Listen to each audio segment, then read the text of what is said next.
সকলকে নমস্কার, জয় যিশু।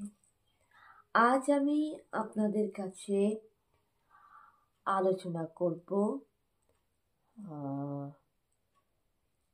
ধনী গরিব নিয়ে। প্রকৃত ধনী গরিব নিয়ে আলোচনা করব, যে দান বিষয়ে আলোচনা করব, যেখানে ঈশ্বর আমাদের বলেছেন সৎ পাত্রে দান করো, অসৎ পাত্রে নয়। আজ আমি আলোচনা করব উপার্জন, কর্ম নিয়ে।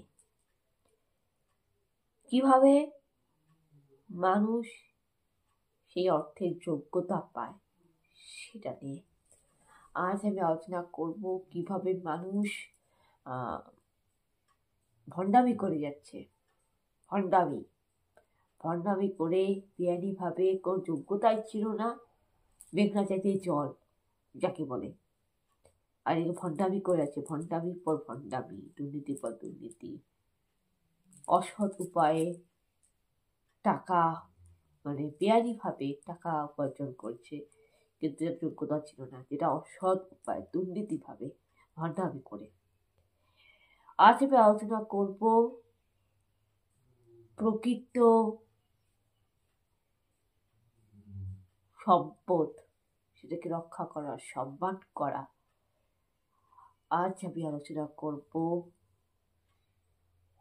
যে কাদের যোগ্যতা থাকে ধনী হওয়ার আর কাদের যোগ্যতা নেই। আজ আমি আলোচনা করব যে এই যে ফেসবুকে সবসময় বলা হয় যে একজন গরিব পরিবারের ছেলে মেয়ে, যার বাবা মা গরিব, যার বংশ পরিচয় গরিব ছিল, সেই গরিব পরিবারের ছেলে মেয়ে বড়লোক হয়ে গেলে নাকি সেটা নাকি যোগ্যতা নয়। আর ধনী রাজার পরিবারে, যাদের বংশের রক্তে রাজা জমিদার আছে, তাদের ছেলে মেয়ে নাকি বড়লোক।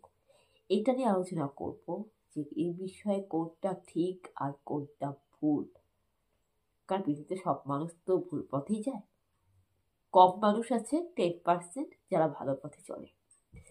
তো আমি সেটা নিয়ে আলোচনা করব আপনাদের কাছে। আজকে আমার বিষয় এটাই টপিক। তো আলোচনা শুরু করার আগে আমি বলছি, ভিডিওটি যদি ভালো থাকে, যদি ভালো লেগে থাকে আপনাদের, তাহলে লাইক করবেন, গ্রহণ করবেন। আর বলার মধ্যে যদি কোনো ভুল ত্রুটি হয়ে থাকে তাহলে মার্জনা করবেন। আজ ভিডিওটি আমি এখন শুরু করছি। প্রথমে বলি ধনী আর গরিব নিয়ে।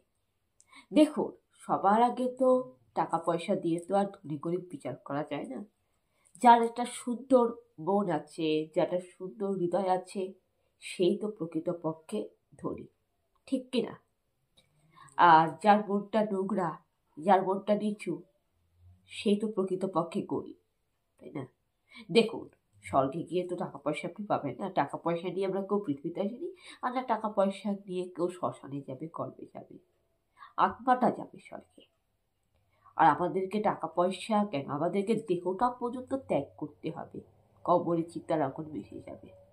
তাই যার সুন্দর মন আছে সেই প্রকৃত ধনী ব্যক্তি, ঠিক বললাম তো? এইবারে দেখুন, যাদের মা বাবা গরিব, যাদের বাপ ঠাকুরটা গরিব, যাদের বংশ পরিচয় গরিব, তাদের নাতি নাতনি, তাদের পরিবারের ছেলে মেয়ে অনেক দুঃখ কষ্ট করে, সংগ্রাম করে জীবন ধারণ করছে।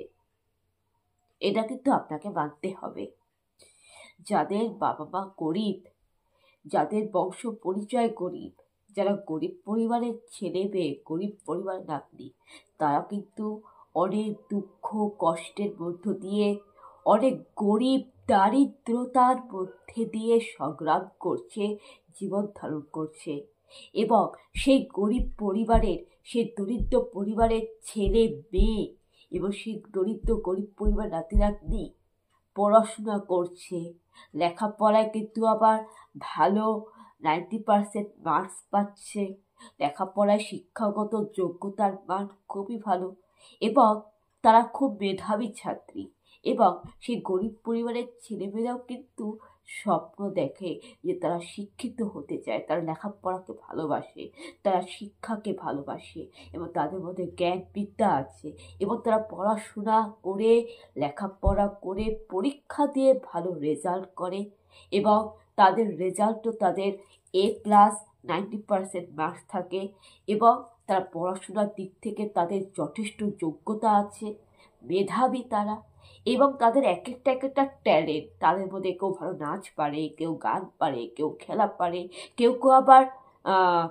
অলিম্পিক জিতে আসে, কেউ কেউ আবার রাজ্য স্তরে থেকে ফুটবল খেলে, ব্যাডমিন্টন খেলে, প্রাইজ পায়।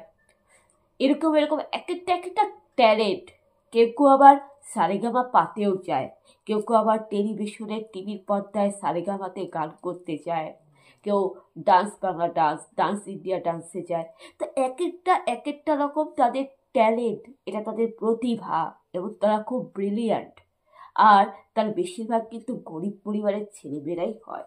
আর সেই গরিব পরিবারের ছেলে মেয়ে যাদের রক্তে বংশ পরিচয় গরিব, যারা গরিব পরিবারের নাতি নাতনি, সেই গরিব পরিবারের সন্তান ছেলেমেয়েরা কিন্তু সেই গরিব, অভাব, অনটনের মধ্য দিয়ে বড় হয়ে দুঃখ কষ্ট সহ্য করে, দারিদ্রতার সাথে লড়াই করে এবং তারা ভালো পড়াশোনা করে, পরিশ্রম করে, পড়াশোনা করে, শিক্ষিত হয়ে তারা পরীক্ষায় ভালো রেজাল্ট করে, শিক্ষাগত যোগ্যতা তাদের অনুযায়ী পড়াশোনায় ভালো রেজাল্ট করে, ভালো নম্বর পেয়ে এবং তারাই কিন্তু দেখবে অলিম্পিক জিতে আসে, কেউ ডান্স বাংলা ডান্সে যায়, কেউ সারেগামা পাতে যায়। এক একটা প্রতিভা ট্যালেন্ট দিয়ে কিন্তু তারা বড়লোক হয়। আর এটাই তাদের প্রকৃতপক্ষে যোগ্যতা, কারণ তাদেরই কিন্তু যোগ্যতা আছে বড়লোক হওয়ার। কারণ ঈশ্বর দেখছে যে তারা কত গরিব ছিল, ঈশ্বর দেখছে যে তাদের পরিচয়, বংশ পরিচয়, তারা কত গরিব ছিল, ঈশ্বর দেখছে তারা কতটা গরিব ছিল এবং সেই গরিব পরিবারের ছেলে মেয়ে কি সুন্দর ভালো পড়াশোনা করছে, ভালো রেজাল্ট করছে। শুধু পড়াশোনার পাশাপাশি তাই নয়, তারা প্রাইভেট টিউশনই পড়াচ্ছে। মানে গরিব বলে কিন্তু তারা ভিক্ষা করছে না, পরনির্ভরশীল হচ্ছে না। তারা গরিবের তারা যে দুঃখ কষ্ট, তারা যে গরিব হয়ে জন্মাইছে, কিন্তু তবু তারা কিন্তু সেই গরিব দারিদ্রতাকে জয় করে, তার দারিদ্রতার সাথে সেই গরিবের হওয়ার সাথে লড়াই করে, কষ্ট করে, দুঃখ করেও তারা প্রাইভেট টিউশনি করে, হ্যাঁ, তারপরে পড়াশোনা করে, ভালো রেজাল্ট করে, তারা কিছু না কিছু প্রতিভা, মানে কিছু না কিছু নাচ গান প্রতিভা নিয়ে তারা সেই প্রফেশনাল লাইফটাকে চয়েস করে, তারা কাজকর্ম করে, অর্থ উপার্জন করে কিন্তু তারা বড়লোক হয়েছে। এটাই তাদের যোগ্যতা। অর্থাৎ গরিব পরিবারের কোনো